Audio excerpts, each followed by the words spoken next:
Assalamualaikum teman-teman, perkenalkan nama kakak Hilda Syafitri sebagai instruktur mata pelajaran ekonomi.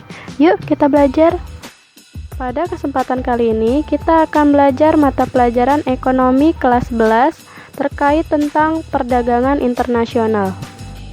Perdagangan internasional adalah perdagangan antara dua belah pihak yang berasal dari negara yang berbeda, berdasarkan pada perjanjian yang telah disepakati bersama.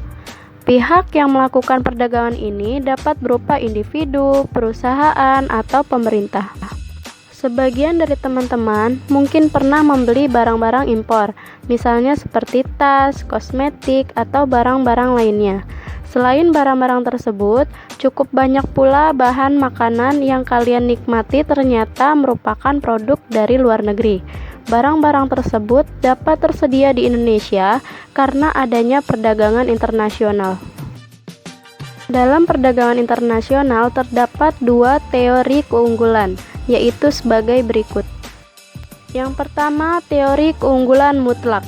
Menurut Adam Smith, seorang filsuf asal Skotlandia yang menjadi pelopor ilmu ekonomi modern mengatakan bahwa suatu negara bisa dikatakan memiliki keunggulan mutlak dibandingkan negara lain ketika negara tersebut mampu menghasilkan barang dan jasa yang lebih banyak dari negara lain. Tetapi, dengan asumsi bahwa sumber daya alam yang digunakan itu sama. Sudah paham? Jika belum, coba lihat tabel ini. Tabel ini mencontohkan seperti apa teori keunggulan mutlak. Jika kalian lihat, lebih baik Indonesia mengalokasikan sumber dayanya dan juga menspesialisasikan diri untuk fokus memproduksi beras. Kemudian Jepang lebih ke produksi motor.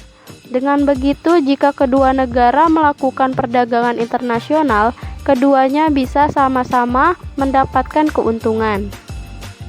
Kita juga sama-sama tahu bahwa Indonesia sangat kaya dengan sumber daya alamnya, ditambah dengan populasi penduduk yang sangat besar.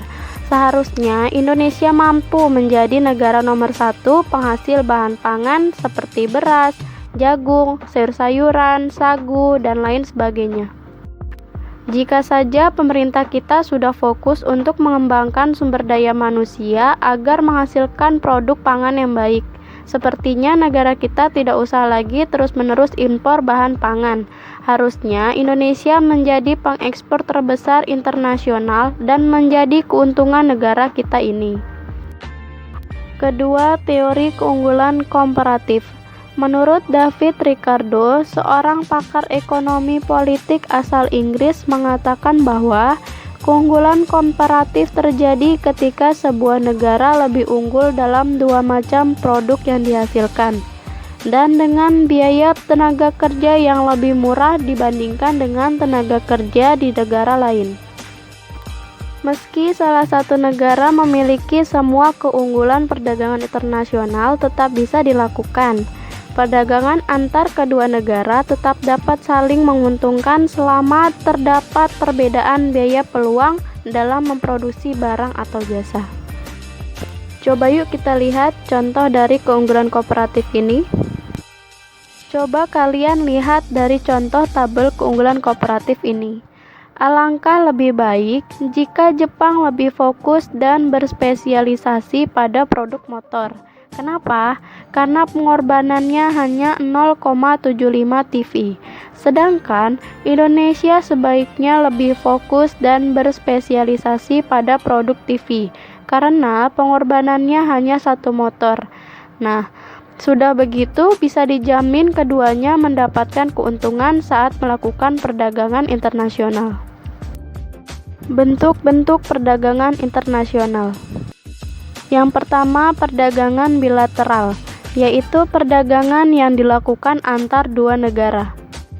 Yang kedua, perdagangan regional, yaitu perdagangan yang dilakukan oleh negara-negara yang berada pada lingkup kawasan tertentu, misalnya ASEAN dan negara Uni Eropa.